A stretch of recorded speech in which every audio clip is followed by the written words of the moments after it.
All right, 322, concavity and inflection points. Concavity is instead of the first derivative, it's based on the second derivative. If the second derivative is positive, then it's concave up, okay? If the second derivative is negative, it's concave down. It's kind of common sense if you want to think of it that way. If the derivative is positive, you think like it's, you know, it's up.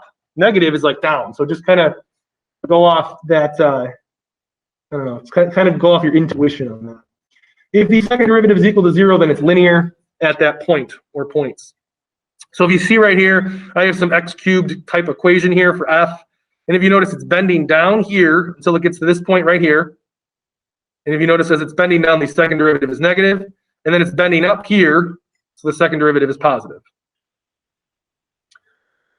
Okay. There is nothing about increasing and decreasing with the second derivative. So do not look off the second derivative for that. It will not tell you anything about increasing and decreasing. It only tells you the concavity. If you don't like the word concavity, just think bending. It bends up or bends down, concave up, concave down. It means the same thing. Concave up, you can also think it kind of forms like a cup. It can hold water in a way. Like if you dumped water here, like say it was raining down here, it would hold in that part of the graph. Here it would just, you know, slide right down. Boop. That's one way of thinking about it. All right, let's keep going here. Okay, one thing I wanted to show you right here, this is quadratic. If you notice, it's only bending up. Quadratics only bend up if they're positive quadratics. So if you notice, the second derivative is positive everywhere. Okay, this one is bending up here, and then over here, it's also bending up, which is really weird to think about. Okay, because it's an asymptote. But if I actually moved this left part here, this left concavity part over to here, it would kind of form like a quadratic, like a parabola kind of shape. So either way, those are both bending up on the right for the red. Its derivative is this black part right. Oh no, I said that backwards. That's embarrassing. The black is bending up on both sides. And if you notice the derivative, the second derivative, I'm sorry, is positive for the whole thing. So if you notice the red is the second derivative, it's positive because the black is actually bending up for both of those. If you notice it's bending up here and increasing, here it's bending up but decreasing. So the bending does not tell you whether it's increasing or decreasing. You can look at the quadratic for that too. Look, this is bending up, but it's decreasing. Here it's bending up, but it's increasing. Okay, the bending does not tell you the increasing and decreasing. Okay, where the second derivative changes sign and f exists at that point, it's called the inflection point. Okay, this inflection point would be right here because it's where the second derivative changes sign. It goes from negative to positive, and the point exists there. If you notice the blue here, that's the original function. It's bending down, bending down, bending down, stopping, and then bending up. That stopping point where it switched from bending up and bending down, that's called the inflection point, or sometimes called the point of inflection. All right, 322 is all about concavity and inflection points. So a problem might look like this. So number one for 322. It might say, if you have y is equal to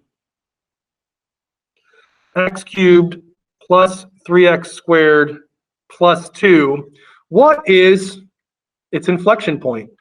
By the way, if you want to write IP, that's great. I do it all the time. You don't have to write out the whole inflection point word. So we are trying to find the inflection point. Can someone tell me what the inflection point is? Just what is it generally, like the definition? The point where, okay, so it bends a different direction. It goes from concave up to concave down or vice versa. You can just say the sign changes. Okay, what about the second derivative? It's when the second derivative what? The sign changes. It's equal to 0. It's equal to 0 and the sign changes. Thank you. Who said that at home? Sorry. I did. Q, that's Quinn. Thanks, buddy. Appreciate it. So let's do this. Inflection point. Light bulb should be going off in your head. I need the second derivative. That's embarrassing. You need the second derivative for inflection point, for anything related to concavity. So first thing is you should find the first derivative and then do the derivative again to get the second derivative.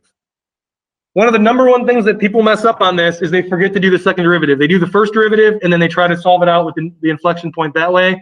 Don't do that. AP knows that people do that, so they purposely make that one of the choices in the multiple choice. So try not to get tricked on that. So we have the second derivative here.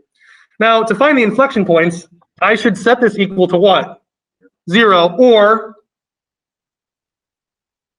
undefined. But you don't really need to worry about the undefined here because there's clearly no division by 0. Okay? 6x plus 6, there's no division by 0. By the way, this is an AP problem pulled from an AP test. So if you're like, wow, that's so easy. Sometimes they are easy. Okay? All right.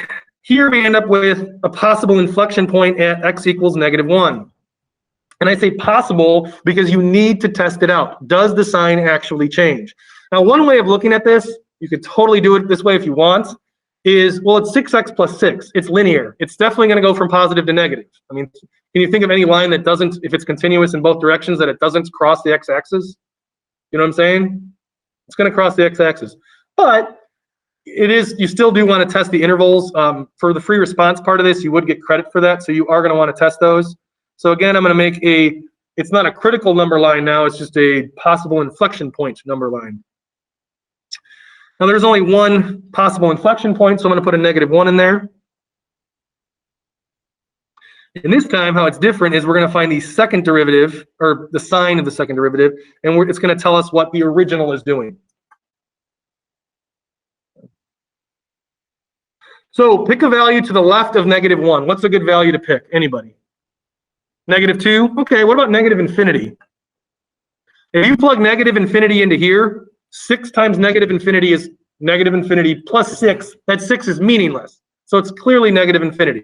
But if you like, concrete numbers, then put some other number in there. We don't care what the value is. We just care about what the sign is. In this case, it's going to be negative, which means the F is doing what there?